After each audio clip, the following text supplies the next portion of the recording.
या खुदा माफ़ कर दिल के हर दो अखां साफ़ शफ़ाफ़ कर पांजो एहसान कर डोह एदा थिया गण खां भी अणगणिया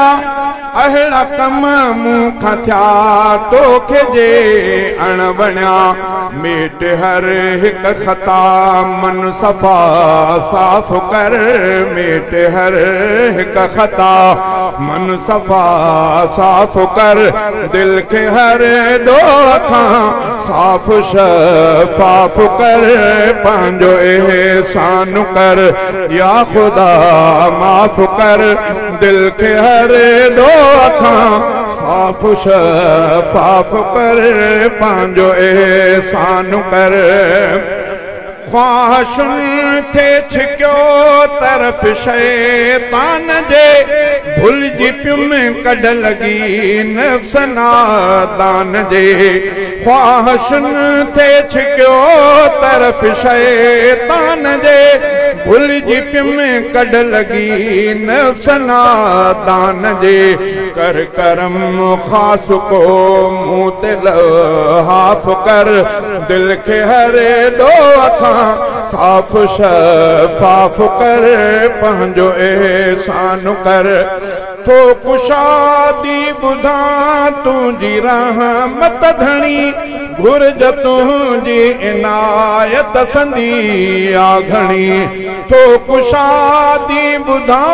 तुंहिंजी रहमत धणी घुर्ज तुंहिंजी इनायत संदी आ घणी फेर कर फज़ल जो कीन इंसाफ़ कर दिल के हर दो अखां साफ़ शफ़ाफ़ कर पंहिंजो एहसान कर या खुदा माफ़ कर दिल के हर दो अखां साफ़ शफ़ाफ़ कर पंहिंजो एहसान कर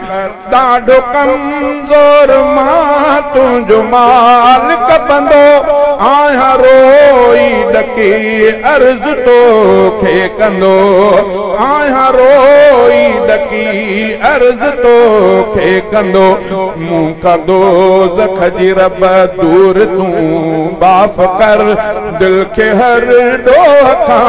साफ़ शफ़ाफ़ कर पंहिंजो एहसान कर या खुदा माफ़ कर दिल के हर दो अखां साफ़ शफ़ाफ़ कर पंहिंजो एहसान कर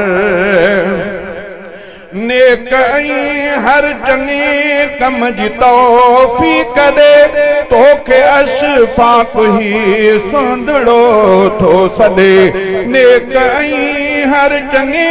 कम जी तौफ़ीक़ दे तोखे अशफाक़ ही सुंदड़ो थो सॾे नेक थियां दर गुनाहनि जा सब आफ़ कर दिल के हर दो अखां साफ़ शफ़ाफ़ कर पंहिंजो एहसान कर या खुदा माफ़ कर दिल के हर दो अखां साफ़ शफ़ाफ़ कर पंहिंजो एहसान कर।